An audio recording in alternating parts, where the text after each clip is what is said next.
Para Olympic ಕಮಿಟಿಯಿಂದ ಆಯ್ಕೆಯಾಗಿ ಥೈಲ್ಯಾಂಡ್ನಲ್ಲಿ ರೀಸ್ಮಾ ಸೀಮಾದಲ್ಲಿ ಅಂತಾರಾಷ್ಟ್ರೀಯ ಕ್ರೀಡೆಯಲ್ಲಿ ಭಾಗವಹಿಸಿ ಪಾವಲಿನ್ ಫ್ಲೋ ಈವೆಂಟ್ಸ್ ಸ್ಪರ್ಧೆಯಲ್ಲಿ ತೃತೀಯ ಸ್ಥಾನ ಪಡೆದಿದ್ದೇನೆ. ನಾನು ಈ ಕ್ರೀಡೆಗೆ ಭಾಗವಹಿಸಲು ಸುಮಾರು 1,70,500 ರೂಪಾಯಿಗಳನ್ನು ಸಾಲ ಮಾಡಿ ಸಂಸ್ಥೆಗೆ ತುಂಬಿ ಗೆದ್ದು ಬಂದಿದ್ದೇನೆ. ನಾನು ಕಲಬುರಗಿ ಮಹಾನಗರ ಪಾಲಿಕೆಯಲ್ಲಿ ವಿಕಲಚೇತನರಿಗೆ ಸರ್ಕಾರದಿಂದ ಸಿಗುವ ಸುಮಾರು 5 ಕೋಟಿ ಯೋಜನೆ ಅಡಿಯಲ್ಲಿ ಅರ್ಜಿಯನ್ನು ಈಗಾಗಲೇ ಸಲ್ಲಿಸಿದ್ದೇನೆ.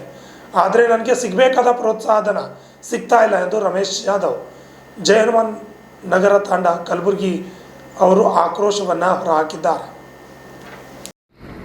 ಸುದ್ದಿಗೋಷ್ಠಿಯಲ್ಲಿ ಮಾತನಾಡಿದ ಅವರು, ಘನ ಸರ್ಕಾರದ ಆದೇಶ ಕ್ರೀಡಾಪಟುಗಳಿಗೆ ಪ್ರೋತ್ಸಾಹ ಧನ ನೀಡಬೇಕೆಂದು ಆದೇಶ ಇರುತ್ತದೆ. ಆದರೆ ನಮಗೆ ಅನುದಾನ ತೆಗೆಯದೆ ಮಹಾನಗರ ಪಾಲಿಕೆ ಆಯುಕ್ತರು, ಕಾರ್ಪೊರೇಷನ್ ಕಮಿಷನರ್ ಹಾಗೂ ಸ್ಥಾಯಿ ಸಮಿತಿ ಅಧ್ಯಕ್ಷರು ಅಹಮದ್ ಅಜಯ್ ಖಾನ್ ಇವರು ನಮಗೆ ಸ್ಪಂದಿಸದೆ ಉಡಾಫೆ ಮಾತುಗಳನ್ನು ಹೇಳಿ ನಮಗೆ ಹರಾಸ್ಮೆಂಟ್ ತೊಂದರೆ ಮಾಡುತ್ತಿದ್ದು, ವಿಕಲಚೇತನರಿಗೆ ಮೊದಲು ಆದ್ಯತೆ ನೀಡಬೇಕೆಂದು ಸರ್ಕಾರದ ಆದೇಶ ಇರುತ್ತದೆ.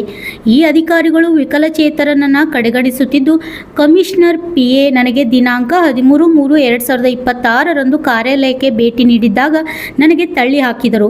2016ನೇ ವಿಕಲಚೇತನ ಕಾಯ್ದೆ ಪ್ರಕಾರ ಇವರ ಮೇಲೆ ಕೂಡಲೇ ಕಾನೂನು ಕ್ರಮ ಜರುಗಿಸಲು ಲೋಕಾಯುಕ್ತ, ಕಮಿಷನರ್ ಹಾಗೂ ಮಾಧ್ಯಮ ಮಿತ್ರರು ನನಗೆ ನ್ಯಾಯ ಕೊಡಿಸಬೇಕೆಂದು ಮನವಿ ಮಾಡಿದರು.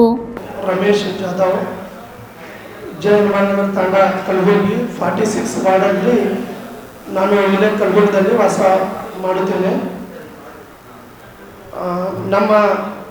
ನಾನು ಪ್ಯಾರಾಲಿಂಪಿಕ್ಸ್ ಕಮಿಟಿ ಆಫ್ ಇಂಡಿಯಾದಿಂದ ಆಯ್ಕೆಯಾಗಿ ನಾನು ಸತತ 6 ಕಂಟ್ರಿ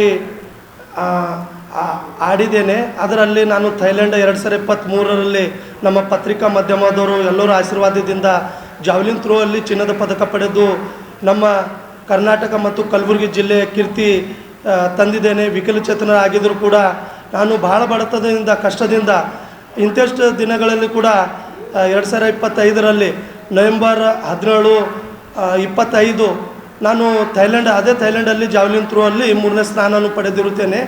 ನಾನು ನಮ್ಮ ಕಲಬುರಗಿಯ ಕಾರ್ಪೊರೇಷನ್ ಕಮಿಷನರ್ ಆದ ಅವಿನಾಶ್ ಸರ್ ಅವರಿಗೆ ಭೇಟಿಯಾಗಿದೆ. -5% ಅನುದಾನದಲ್ಲಿ ಸರ್ ನಮಗೆ ಲಾಸ್ಟ್ ಟೈಮ್ ಜಿಲ್ಲಾಧಿಕಾರಿ ಅವರಿಗೆ ಕೂಡ ಭೇಟಿಯಾದವಾಗ ಖಂಡಿತವಾಗಿ ನಿಮಗೆ 5% ನಿಮಗೆ ಅಂದರೆ 1 ಮೆಡಲ್ ಆಗಿದ್ದರೆ 1,50,000 ರೂಪಾಯಿ ಖಂಡಿತ ತೆಗಿಬೇಕು ಅಂದವಾಗ ಅವಿನಾಶ್ ಸರ್ ಅವರಿಗೆ ಭೇಟಿಯಾದವಾಗ ಅವರು ನಮಗೆ ನನ್ನ ಜಾವ್ಲಿನ್ ಥ್ರೋ ಅಲ್ಲಿ 2023ರಲ್ಲಿ ಮೆಡಲ್ ಆದವಾಗ ಅದರಲ್ಲಿ ಏನು ತಗೊಟ್ಟಿಲ್ಲ, ನ್ಯಾಷನಲಲ್ಲಿ ಆದವಾಗ 1,00,000 ರೂಪಾಯಿ ಮಾಡಿಕೊಟ್ಟಿದ್ದರು. ಆದರೆ ನಾನು 1 ತಿಂಗಳಿನಿಂದ ನಾನು ಅರ್ಜಿಯನ್ನು ಸಲ್ಲಿಸಿ ಸ್ಥಾಯಿ ಸಮಿತಿ ಅಧ್ಯಕ್ಷರಾದ ಖಾನ್ ಸರು ಹಾಗೂ ಅವಿನಾಶ್ ಸರ್ ಅವರಿಗೆ 1 ತಿಂಗಳಿನಿಂದ ನನಗೆ ಆ ಕಡೆಯಿಂದ ಮ್ಯಾಲಿನ ತೆಳಗೆ ಮತ್ತು ನಾನು 10ನೇ ತಾರೀಕು ನಾನು ಭೇಟಿಯಾದಾಗ ಕಮಿಷನರ್ ಸರ್ ಹೇಳ್ತಾರೆ, ಈ ವರ್ಷ ಬೇಡ, ಮುಂದಿನ ವರ್ಷ ಎದಕ್ಕೆ ಸರ? ನಾನು ನ್ಯಾಯಬದ್ಧವಾಗಿ ನಮ್ಮದು ಅನುದಾನದಲ್ಲಿ ಸರ್ಕಾರ ಆದೇಶ ಇದೆ, ಈಗ ಆದೇಶ ಕಾಪಿ ಕೂಡ ಹಚ್ಚಿದ್ದೀನಿ ನಾನು, ಅದರಲ್ಲಿ ಇದೆ ಸರ್, ಆ ಫಂಡ್ ಎಲ್ಲಿ ಮಾಡಿದರೆ ಅದು ಕೇಳೋಕ್ಕೆ ನೀವು ಯಾರಂತ ಅವಿನಾಶ್ ಸರ್ ಅವರ PA ಅವನು ನನಗೆ ಗಲ್ಲ ಹಿಡಿದು ತಳಿ ಹಾಕ್ತಾರೆ. ಇದು ಎಷ್ಟು ಅನ್ಯಾಯ ಅಲ್ವಾ ಸರ್? 2016 ಕಾಯ್ದೆ ಪ್ರಕಾರ ಹೇಳ್ತಾರೆ ಅಂಗವಿಕಲರಿಗೆ ಸರಿಸಮವಾಗಿ ನ್ಯಾಯ ಸಿಗಬೇಕಂತ. ಮತ್ತು ನಾನು ಇಷ್ಟೆಲ್ಲ ಕ್ರೀಡೆಯಲ್ಲಿ ಸಾಧನೆ ಮಾಡಿ ನನಗೆ ಈ ಥರ ಅವಮಾನ ಮಾಡಿದರೆ ಇನ್ನು ನಾನು ಬಡತನದಿಂದ ಸಾಲ ಸೂಲ ಮಾಡಿ ನಾನು 1,78,000 ರೂಪಾಯಿ ಕಟ್ಟಿ ಸಾಲ ಸೂಲ ಮಾಡಿ ನಾನು ನನ್ನ ಹಕ್ಕನ್ನು ಕೇಳೋಕ್ಕೆ ಹೋದರೆ ನನಗೆ ತಳ್ಳಿ ಹಾಕಿ ನೀನು ಮುಂದಿನ ವರ್ಷ ತಗೋ ಅಂತ ಹೇಳ್ತಾರೆ ಸರ್. ನಾನು ಏನು ಮಾಡ್ಬೇಕು ಸರ್? ನಾನು ಮುಂದಿನ ಸರ್ತಿ 2023 ಮೆಡಲ್ ಹೊಡಿಬೇಕಾದ್ರೆ ನಮ್ಮ ಪತ್ರಿಕಾ ಮಾಧ್ಯಮದವರು ನನಗೆ ಏನಂದರೆ 3-4 ಲಕ್ಷ ರೂಪಾಯಿ ನೀವು ಎಲ್ಲರ ಆಶೀರ್ವಾದದಿಂದ ನಾನು ಇಷ್ಟೆಲ್ಲ ಬೆಳಿಬೇಕಂದ್ರೆ ನನ್ನ ದೇವರು ಯಾರಾದರೂ ಇದ್ದರೆ ಪತ್ರಿಕಾ ಮಾಧ್ಯಮದವರು ಆಶೀರ್ವಾದದಿಂದ ನಾನು ಇಷ್ಟೆಲ್ಲ ಕ್ರೀಡೆಯಲ್ಲಿ ಮುಂದೆ ಹೋಗೋಕ್ಕೆ ಸಾಧ್ಯ ಆಗ್ತಾಯಿದೆ ಸರ್. ಅವರಿಗೆ ಕೇಳಬೇಕಾದ್ರೆ ಅವರು ನನಗೆ ಇನ್ನು ಬರಬೇಡ, ಮುಂದಿನ ವರ್ಷ ತೆಗಿತೀವಿ ಅಂತ ಹೇಳ್ತಾ ಇದ್ದಾರೆ ಸರ್. ಅಲ್ಲ, ಒಳಗಡೆ ಕಮಿಷನರ್ ಆಫೀಸ್ ಆಗಲಿ DC ಒಳಗಡೆ ಕ್ಯಾಮ್ರಾನೇ ಇರಲ್ಲ ಸರ್. ಅದು ಒಂದು ದೊಡ್ಡ ತಪ್ಪಾಗಿದೆ. ನೀವು ಒಂದು ನಮ್ಮ ಪತ್ರಿಕಾ ಮಾಧ್ಯಮರು ನನ್ನವತ್ತಿಂದ ಕಳ್ಕೊಳ್ಳಿ, ನೀವು ಹೋಗಿ ನೋಡಿ ಸರ್, ಕ್ಯಾಮ್ರಾ ಇರೋದು ಹೊರಗಡೆ, ಒಳಗಡೆ ಯಾಕೆ ಇರಬಾರ್ದು ಸರ್? ಅದು ಒಳಗಡೆ ಇದ್ದಂದ್ರೆ ರಿಕಾರ್ಡಲ್ಲಿ ಖಂಡಿತ ಬರುತ್ತೆ ಸರ್, 100% ಸರ್.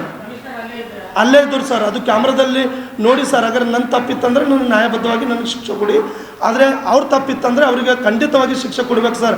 ಯಾಕಂತಂದರೆ ನಾನು ತುಂಬ ಬಡತನದಿಂದ ಅಲ್ಲಿ ಬೆಂಗಳೂರು ಹೋಗಿ ಟ್ರೈನಿಂಗ್ ತೊಗೊಂಡು ನಾನು ಅಂತಾರಾಷ್ಟ್ರೀಯ ಮಟ್ಟದಲ್ಲಿ ಹೋಗಿ ನಾನು ಸ್ಪೋರ್ಟ್ಸ್ ಆಡಿ ವಿಜಯಶಾಲಿ ಆಗ್ತಾ ಇದ್ದೇನೆ ಅಂತಂದರೆ ನಾನು ಭಾಳ ಕಷ್ಟದ ಸಂಸ್ಥೆ ಇದ್ದೀನಿ ಸರ್. ನಿಮಗೆ ಗೊತ್ತಿದೆ ಸರ್, ನಾನು ಥೈಲ್ಯಾಂಡ್, ಕಾಂಬೋಡಿಯಾ, ದುಬೈ, ಮಲೇಷ್ಯಾ ಮತ್ತು ಈಗ ನಾನು ಥೈಲ್ಯಾಂಡ್, ದುಬೈ, ಕಾಂಬೋಡಿಯಾ, ಮಲೇಷ್ಯಾ, ಈಗ ಮೊನ್ನೆ ಥೈಲ್ಯಾಂಡಿಗೆ ಹೋಗಿ ವಿಜಯಶಾಲಿಯಾಗಿ ಬಂದಿದ್ದೆ ಸರ್. ಇಲ್ಲ ಸರ್, ಮಲೇಷ್ಯಾದಲ್ಲಿ ಸೆಕೆಂಡ್ ಏಷ್ಯನ್ ಗೇಮಲ್ಲಿ ಇಂಡಿಯಾದ ರ್ಯಾಂಕಿಂಗ್ ನಂದೇ ಇದೆ ಸರ್, ಅದು ಭೀ ಕೊಡ್ತೀನಿ ನಾನು. Second Asian game sir, 10 pin bowling ಇಂಡಿಯಾದ ರ್ಯಾಂಕಿಂಗ್ ನಂದೇ ಇದೆ ಸರ್. ಸ್ವಲ್ಪರಲ್ಲಿ ಸೋಲಾಗಿದೆ, ಎಲ್ಲ ಅಂಗವಿಕಲದ ಸರ್. ಹೌದು ಸರ್, ಕ್ರೀಡಾಕೂಟ.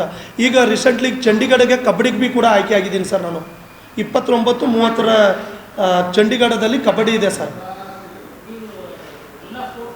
ಸರ್ ನಾನು ಸಣ್ಣ ಹಿಡ್ದೆ ಹಾಸ್ಟೆಲ್ದಾಗಿದ್ದೀನಿ ಸರ್.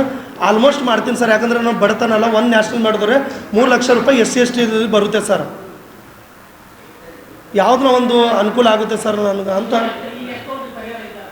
ಸರ್. ಏನು SC ST 2023 ಹಿಡಿದು ಅನುದಾನ ಬಿಟ್ಟಿಲ್ಲ ಸರ್. ಕೇಳಕ್ಕೆ ಹೋಗಿದ್ರೆ ಫಂಡ್ ಇಲ್ಲ ಸರ್. ಇಲ್ಲಿ ಕಾರ್ಪೊರೇಷನ್ದಲ್ಲಿ ಹೋದ ವರ್ಷ, ಹಚ್ಚಕ್ಕೆ ವರ್ಷ 1 ಲಕ್ಷ ರೂಪಾಯಿ ಕೊಟ್ಟಿದ್ದವ್ರು ಸರ್.